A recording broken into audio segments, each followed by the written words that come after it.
Bueno, queridos patitos, vamos con la evolución de la educación en España. De la ley Moyano a la LOMLOE.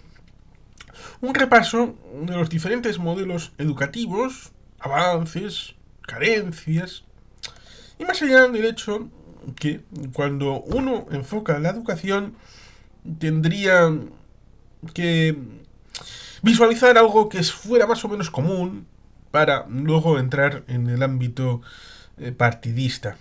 Pero bueno, parece que esto no es la tradición histórica en el Estado español, a pesar de que en el ámbito de la etapa de la transición, UCD pudo hacer tal vez alguna aportación interesante, aunque se quedó soslayada respecto del proceso constituyente. La historia de la educación en España ha estado marcada por continuar reformas que han reflejado los cambios políticos, sociales y económicos del país. Desde la Ley Moyano de 1857 hasta la actual LOMLOE, Ley Orgánica de Modificación de la LOE, el sistema educativo español ha evolucionado desde un modelo elitista y limitado a una educación universal con desafíos persistentes en calidad, equidad y estabilidad normativa. Y esto es importante porque en buena medida se tiene la percepción de que en educación, con cambios de gobierno, cada cual se trae una nueva ley de educación, lo cual resulta curioso porque en España, a partir del año 93, con un acuerdo de interpretación constitucional, la educación, al igual que la sanidad, está transferida a las comunidades autónomas, con lo cual, en principio, el Departamento de Educación o de Sanidad del Gobierno de España tendrían que estar completamente vacíos o inexistentes, como sucede en algunos departamentos ministeriales en Bélgica. Pero aún así, pareciera que hay esa vocación respecto de educación nacional y desde el punto de vista de todo el Estado. Bueno, igual a continuación vamos a analizar algunas principales etapas de esta evolución y avances y carencias, más o menos conceptualmente. Ley Moyano, en 1857, el primer intento de educación estructurada. La Ley de Instrucción Pública de 1857, conocida como Ley Moyano, fue la primera gran regulación educativa en España y estuvo vigente durante casi un siglo. Su objetivo era crear un sistema educativo homogéneo y centralizado con sus tres niveles: educación primaria, obligatoria y gratuita para los niños varones; educación secundaria para una minoría, con coste para las familias; y educación superior universitaria, con un fuerte control estatal. Avances: creación de una estructura educativa nacional, fundación de escuelas normales para la formación de maestros, introducción de la obligatoriedad de educación primaria. Carencias: pues educación primaria solo para varones, la femenina está relegada, falta de infraestructuras y recursos, especialmente en zonas rurales, escasa financiación pública, con un modelo dependiente de la Iglesia y de entidades privadas. Por eso, en cierta medida, a finales del siglo XIX nos encontramos con la institución libre de enseñanza, Ginebra de los Ríos y todo aquello, lo cual en el ámbito vasco, que es el que me toca, las diputaciones tenían una presencia respecto de los ayuntamientos con una financiación más o menos mancomunada de escuelas que tenían una cierta presencia de la enseñanza pública, pero en base a la propia institución foral. Con lo cual ya también hay un eje diferencial respecto de las que pudiéramos decir zonas de régimen común respecto de las zonas de régimen foral, no solamente en el ámbito económico, sino también en ámbitos como el sanitario, el tema educativo. Esto es un diferencial importante. Pero luego nos encontramos con la educación en la Segunda República, en 1931-1939, con una expansión y modernización que deriva en parte de eso que decía de la institución libre de enseñanza, pues aplicado en cierta medida a esos principios. La Segunda República impuso una modernización radical de la educación, con un enfoque laico, gratuito, universal. Principales reformas: ampliación de la educación universal obligatoria hasta los 14 años. Creación de más de 27.000 escuelas públicas para combatir el analfabetismo. Promoción de la educación laica, reduciendo el papel de la Iglesia de la enseñanza. Mejora de la formación del profesorado con nuevos métodos pedagógicos, cosa que habían ido evolucionando en las sociedades contemporáneas. Avances: pues gran expansión de la educación pública. Enfoque de la educación de las mujeres y en la coeducación. Innovaciones pedagógicas inspiradas en la institución libre de enseñanza, la que decía que fue creada a caballo del final del siglo XIX, principios del XX. Carencias y obstáculos: por fuerte oposición de sectores conservadores de la Iglesia, que querían retener su palanca de poder; falta de recursos económicos, Y por supuesto la guerra civil como paralización y destrucción de muchas de las reformas, tanto física como espiritualmente. La educación durante el franquismo, 1939-1975, control ideológico y expansión tardía. La dictadura franquista desmantelaría esas reformas republicanas y reimpuso un modelo educativo basado en el nacionalcatolicismo, donde la Iglesia recuperaría su papel central. ¿Cuáles serían esas características del modelo franquista? Educación obligatoria hasta los 10 años, hasta 1964. Control ideológico de los contenidos, exaltando la patria y la religión. Segregación de sexos en las aulas. Escuelas diferenciadas entre públicas para la mayoría y privadas para las élites, las clases medias acomodadas. Pero esto daría un final, como fue la Ley General de Educación de 1970, con un intento de modernización, lo cual ciertamente en esos años 60, el desarrollismo económico, el régimen, acabaría por terminar impulsando una Ley General de Educación de 1970 que introduciría la educación obligatoria hasta los 14 años. Creación de la EGB, Educación General Básica, y el BUP, Bachillerato Unificado Polivalente. Expansión de la formación profesional. Aumentó del número de centros educativos y reducción del analfabetismo, lo cual ciertamente resulta curioso que se siga arrostrando en un país supuestamente occidental para esta situación del analfabetismo, pero también tenía carencias y críticas como por ejemplo la educación rígida, memorística y sin ningún tipo de espíritu crítico. Como iban a enseñar espíritu crítico estando en una dictadura, hombre por Dios. Falta de inversión, infraestructuras y formación docente. Ausencia de una educación verdaderamente gratuita y equitativa.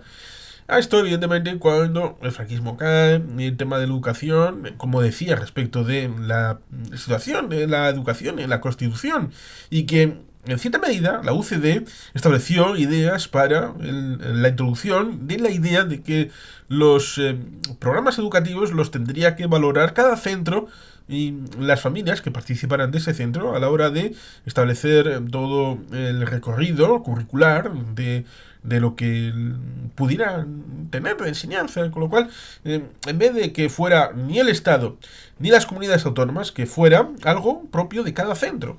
Esto, evidentemente, no se estableció así. Desde la Constitución de 1978, España ha experimentado múltiples reformas educativas, reflejando esos cambios políticos y tensiones entre modelos, los llamados progresistas, el PSOE y los conservadores, es decir, el PP.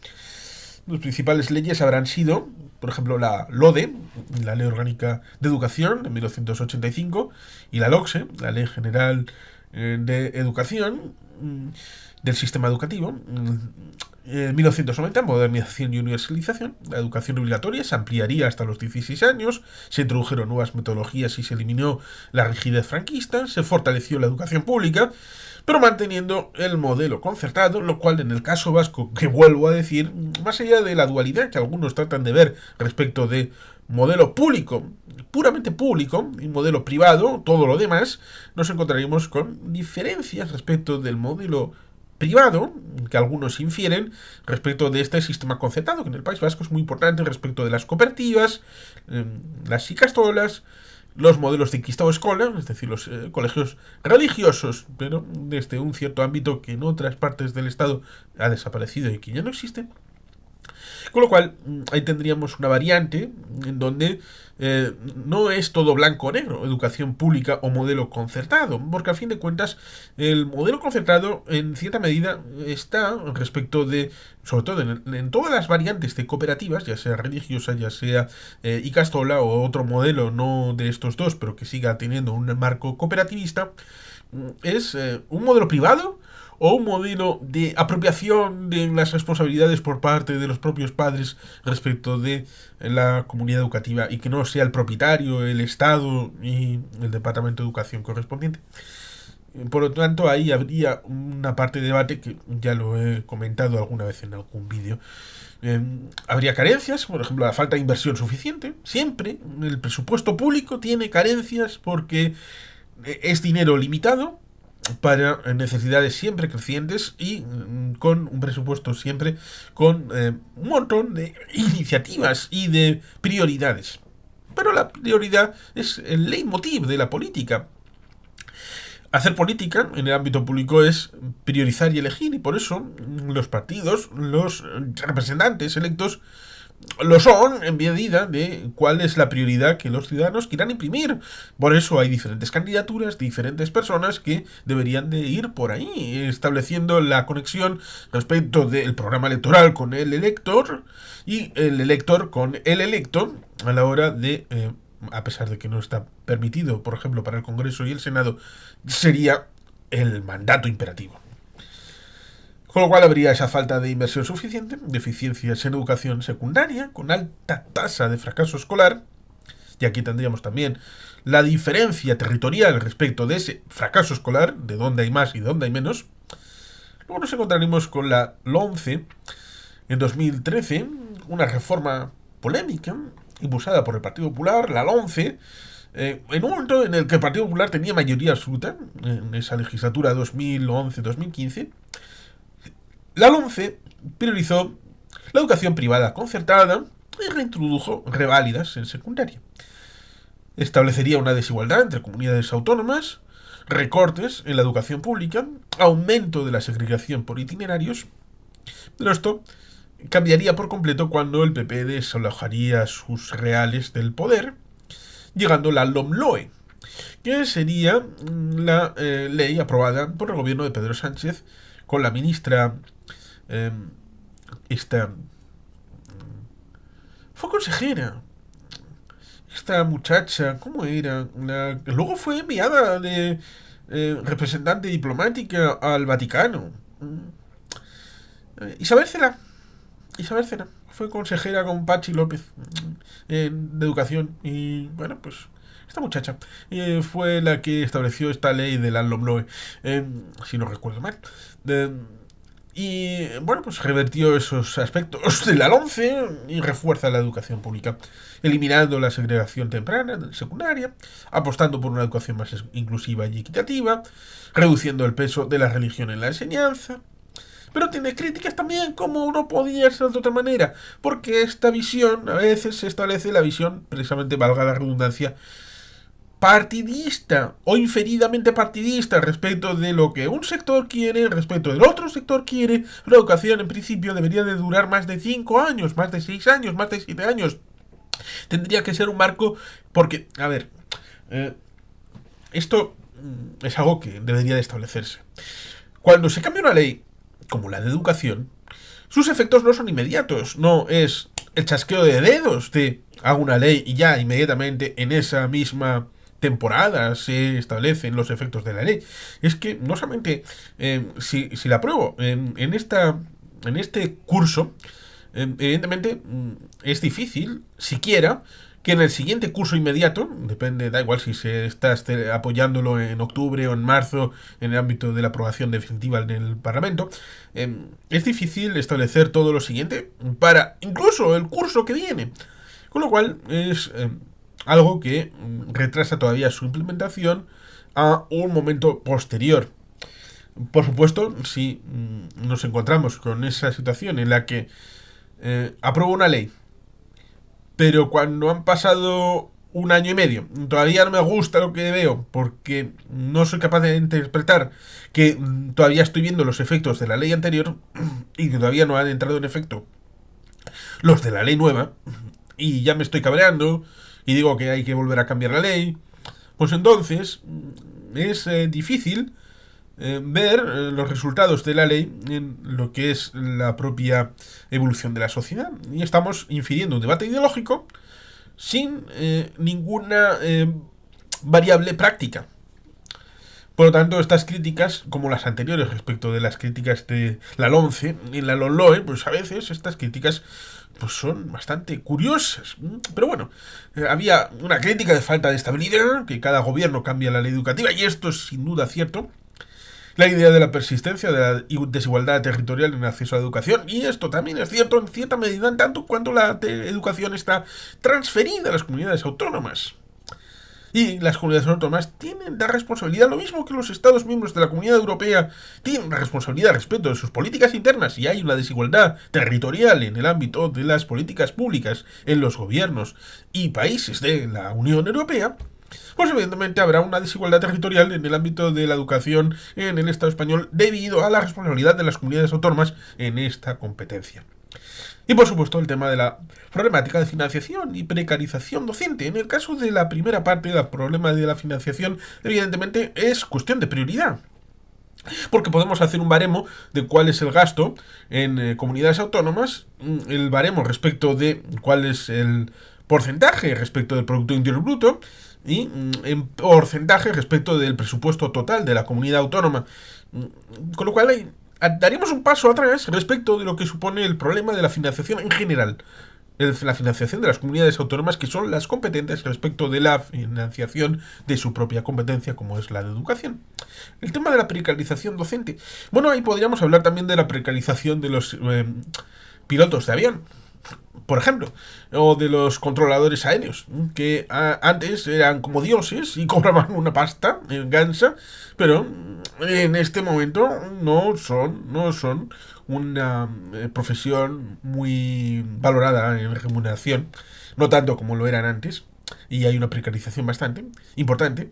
Y por lo tanto, en la precarización docente también pues, serviría esta situación de dificultades en el caso del empleo. Pero no por ello hay que dejar de tener una visualización respecto de que los empleos deben de remunerarse de manera suficiente para justificar el hecho de que son una parte importante. Aunque, ojo cuidado, porque nos encontraremos con la situación en la que ¿hasta qué punto los docentes se encuentran en una situación en la que son tan importantes como aquel maestro que tenía sobre sí mismo la autoridad y eran el único punto de la conexión respecto de lo que era la formación pública, la formación del personal, y en donde ahora nos encontraríamos con una realidad en la que tenemos internet, tenemos acceso a redes sociales, vídeos, reels de Instagram, tenemos un montón de insumos de formación e información y a veces se tiene esa idea de que cualquiera puede ser autodidacta, como si uno tuviera acceso a esa biblioteca a la que tuvo acceso Miguel Hernández en Orihuela y otras ciudades de Alicante, con una amistad de alguien potentado que tenía ese acceso a una librería propia, a una biblioteca en casa.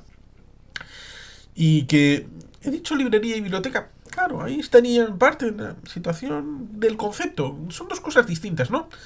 Y por tanto podríamos decir que la educación es algo distinto, es algo diferencial, en el que, claro, si lo haces autodidacta, pues no tienes sino ir saltando de salto de mata y la estructuración del pensamiento, la forma de ir compartimentando y hacer esa forma de cómo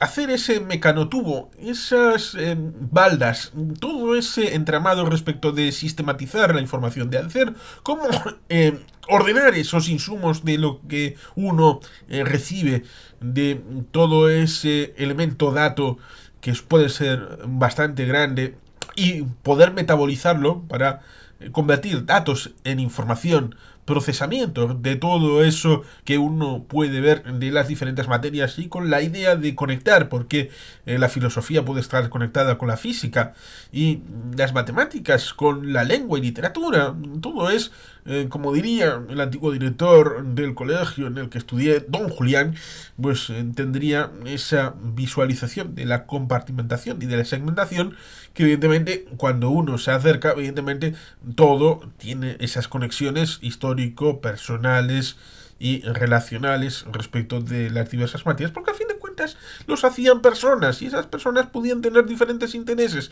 y el que inventa un instrumento para la geografía pues también puede hacer otro instrumento para la química y sobre todo en estos grandes personajes de la Grecia clásica, pero también del periodo renacentista o de la época de la Ilustración, nos encontraremos con personas holísticas en sus intereses respecto del conocimiento. Es muy importante el hecho de la transformación, de cuál es el peso que había respecto de un universitario, alguien que hace la FP, todos los discursos respecto de la valoración de cómo una cosa tendría que ser percibida o la otra, para losers o para vencedores y ganadores, winners, no es una situación en la que evidentemente ahora nos encontramos de una manera justa, y con la situación como se puede visualizar de que toda esta evolución, en el caso del Estado español, con todas estas normas, estas leyes, la situación evidentemente disfuncional respecto de que el Estado sigue queriendo tener la primera palabra y también la última en lo que es el contenido de la educación, cuando ellos no hacen nada. Y nos encontramos en una situación más o menos parecida de crisis cuando en la pandemia 2020 el Estado tenía formalmente el Ministerio de Sanidad, pero no hacían nada, no tenían información, no tenían conocimiento, no tenían práctica más allá de lo que el Ministerio de Sanidad puede hacer en Ceuta y en Melilla, que son, por lo menos hasta ahora, la responsabilidad del Ministerio, no está transferida a Ceuta y Melilla porque son ciudades autónomas y no comunidades autónomas. Esta situación es parecida a la que sucede en educación. El Ministerio de Educación existe, pero solamente hace la ley. Y luego, la alta autoridad de inspección, que en principio está ligada a la delegación del gobierno de cada comunidad autónoma, cosa que evidentemente debiera de ser absurda, porque como Fraga dijo, las comunidades autónomas deberían de incorporar la administración general del Estado en una administración única, autonómica, que puede hacerse y debe hacerse, porque las comunidades autónomas son también Estado. Con lo cual las conclusiones de todo este viaje pudieran ser más o menos las siguientes. Logros y retos del sistema educativo español. Esa enseñanza que ha avanzado enormemente desde la ley Moyano, logrando esa universalización de la educación y alfabetización casi total. Educación obligatoria hasta los 16 años. Crecimiento del acceso a la universidad. Pero sin embargo siguen persistiendo esos desafíos. Alta tasa de abandono escolar en comparación con la Unión Europea.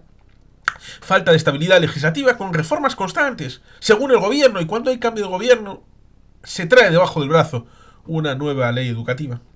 Esa brecha aparente entre educación pública y concertada, sobre todo en el ámbito ideológico, las brechas autonómicas en inversión y calidad educativa, con lo cual el futuro de la educación en España dependerá de alcanzar un pacto educativo duradero que garantice calidad, equidad y estabilidad en el sistema. Y que sería más o menos lo siguiente. Es decir, que ese futuro de educación en España, que dependerá de alcanzar un pacto educativo duradero, que garantice calidad, equidad y estabilidad en el sistema, sería viable en teoría. Pero en la práctica enfrenta varios obstáculos. Para lograr un pacto educativo duradero sería necesario un acuerdo para los principales partidos políticos, evitando la continua modificación de leyes cada vez que cambie el gobierno. Esto ha sido un problema recurrente en España, ya que la educación ha sido utilizada como arma ideológica en vez de como un pilar del Estado.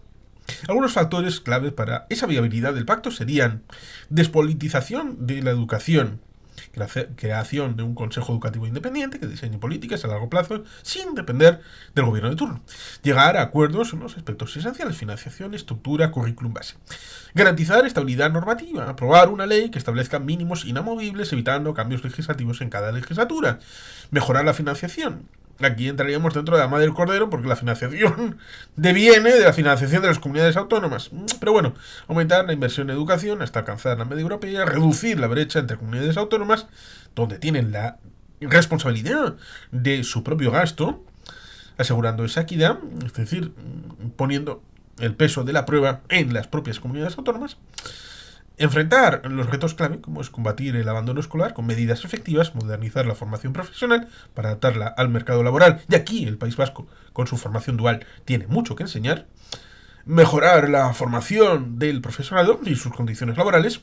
Si bien es difícil por la polarización política, otros países, y también el País Vasco, han logrado pactos educativos relativamente estables. España podría hacerlo si existe una voluntad real de consenso y visión de futuro. Aquí estaría la pregunta. ¿Lo ves factible en el actual contexto político? Así pues, ciertamente nos encontraríamos con esos desafíos, con esos retos de futuro por el tema educativo y la posibilidad tal vez de ver algún tipo de evolución en el futuro, aunque sea prácticamente difícil, prácticamente imposible sería la palabra, debido a esa dualidad respecto de cuál es la iniciativa a nivel del Estado, el tema partidista, de los gobiernos que puedan haber o existir en el futuro, y el hecho de que son las comunidades autónomas las responsables de todo esto. Así pues, sin más, queridos patitos, es que ricasco, agur berbat, Betty Gelpian.